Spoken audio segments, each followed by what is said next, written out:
dukung channelnya YouTube Kakak Asumetiko dengan cara like, komen, share, dan subscribe. Dadah.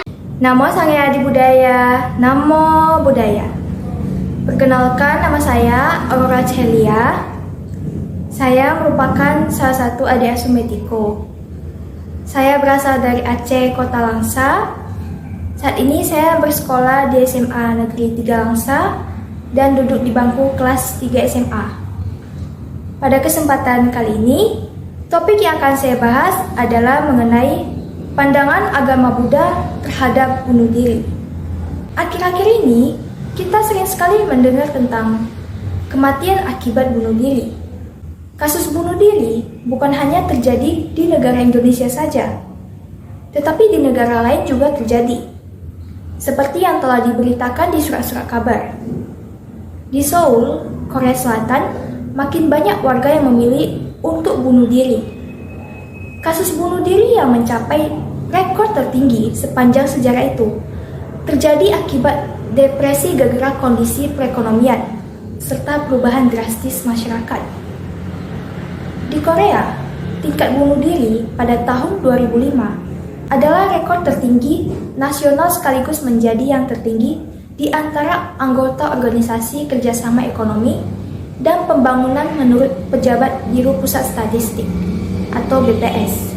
Data BPS menunjukkan dari total jumlah kematian yang mencapai 245.511 pada tahun 2005. 12.047 diantaranya mati akibat bunuh diri. Nah, bunuh diri ini biasanya dilakukan oleh orang yang sudah berusia lanjut.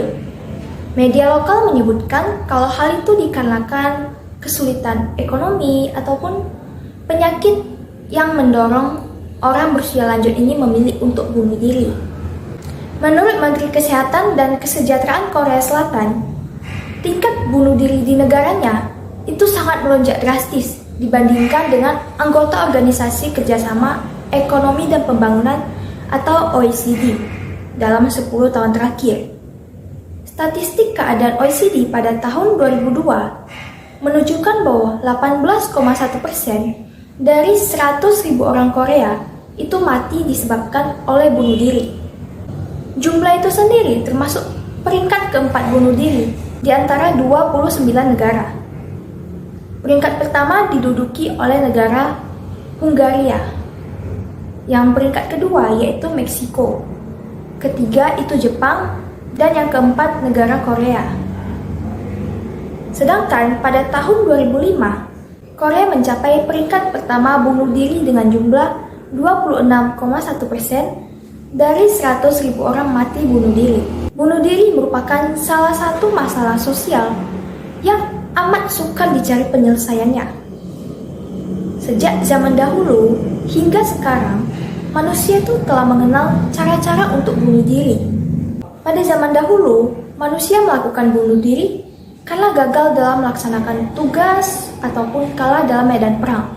Selain itu juga akibat dari tekanan ekonomi dan keterasingan yang semakin kuat, sehingga orang makin merasa mudah kesepian di tengah keramaian. Akibatnya, bagi orang-orang depresi tersebut, bunuh diri menjadi jalan keluarnya. Adapun ciri-ciri orang yang ingin bunuh diri secara umum, seperti yang pertama, akan mengancam bunuh diri. Lalu yang kedua, pernah melakukan usaha untuk bunuh diri. Yang ketiga, memberi pernyataan untuk mati. Yang keempat, perubahan perilaku secara mendadak. Yang kelima, tidak mau menjalani pengobatan sesuai dengan petunjuk dokter. Lalu yang keenam, itu mudah marah. Yang ketujuh, depresi dengan menangis. Yang kedelapan, tidak dapat tidur. Dan yang kesembilan, selera makan menjadi berkurang. Ada banyak sekali teori mengenai orang bunuh diri.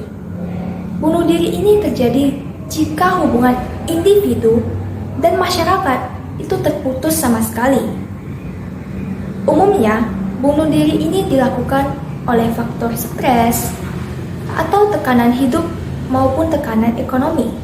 Di Indonesia sendiri, kasus bunuh diri dikarenakan kondisi negara yang kacau, sehingga rakyat jelata semakin miskin dan terbelenggu oleh kemiskinan yang tiada akhir.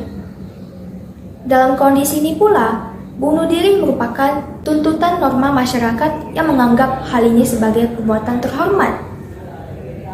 Kasus bunuh diri biasanya terjadi pada semua tahap usia, dengan kasus yang berbeda-beda pula. Pada para remaja, misalnya itu dikarenakan putus cinta, kesulitan menghadapi lingkungan, maupun pergaulan. Lalu pada orang tua, itu penyebabnya dikarenakan penyakit berat maupun kesepian karena tidak mendapat perhatian. Menurut pandangan agama Buddha, dalam Kodana Sutta, Awyataka Wagga, Anuttara Nikaya 7, Sang Buddha mengidentifikasi kecenderungan-kecenderungan penyebab bunuh diri adalah ketidakseimbangan pikiran. Ada beberapa orang di masyarakat serta hal-hal lainnya membuat mereka itu menjadi rendah diri, sehingga mudah kecewa dan juga menjadi putus asa. Biasanya orang yang bunuh diri itu tidak memahami ajaran Sang Buddha tentang duka. Dalam Pancasila Buddhis, diterangkan bahwa bunuh diri termasuk pelanggaran sila pertama, yaitu membunuh. Jadi, di dalam Pancasila Buddhis, sasaran pembunuhan makhluk hidup itu selain makhluk hidup lain, maka juga termasuk diri sendiri. Oleh karena itu, bunuh diri termasuk pelanggaran sila pertama, di mana pelakunya akan terlahir kembali di alam yang rendah. Jadi, dapat disimpulkan bahwa karma itu ditentukan oleh niat. Orang yang bunuh diri itu umumnya karena kebencian dan tidak tahan menghadapi penderitaan akan hidup ini. Hal itu akan membuat ia terlahir di alam yang rendah. Sesungguhnya, setiap orang itu mempunyai kecenderungan untuk bunuh diri. Tergantung seberapa besar mental kepribadian seseorang yang dimilikinya.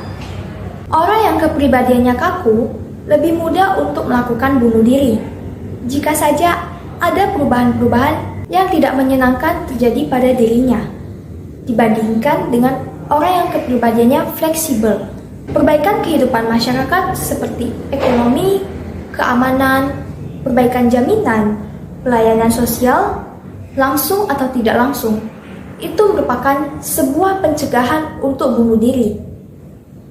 Akan tetapi, dari semua cara tersebut, cara yang paling jitu dan efektif adalah sebagai warga masyarakat yang baik perlu menjalankan kepekaan terhadap kesulitan-kesulitan orang di sekitar kita, yaitu menyapa orang yang sedang bersedih, mendengarkan keluhan-keluhan mereka, dan menyadarkan mereka bahwa kesulitan itu timbul dari cara berpikir yang salah. Oleh karena itu, dengan memperbaiki cara berpikir dan berusaha mencari hikmah atas segala semua kesulitan yang sedang dihadapi, maka biasanya bunuh diri itu dapat dicegah.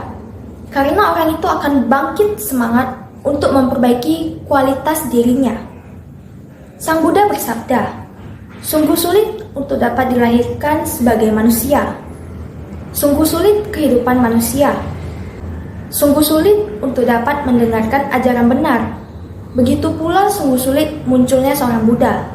Dalam Dhammapada syair 182. Maka, sungguh menyedihkan sekali apabila kehidupan yang berharga ini hancur dengan cara yang bodoh. Oleh karena itu, hendaknya kita sebagai umat Buddha yang baik, mulai sekarang bekalilah diri kita dengan sebuah keyakinan yang kuat, sesuai dengan ajaran yang telah diajarkan oleh Sang Buddha, agar kita tidak terjatuh di dalam penderitaan. Mungkin ini saja yang dapat saya sampaikan mengenai topik kita tentang bunuh diri. Saya tutup. Namo Sang Hyang Adi Buddhaya. Namo Buddhaya.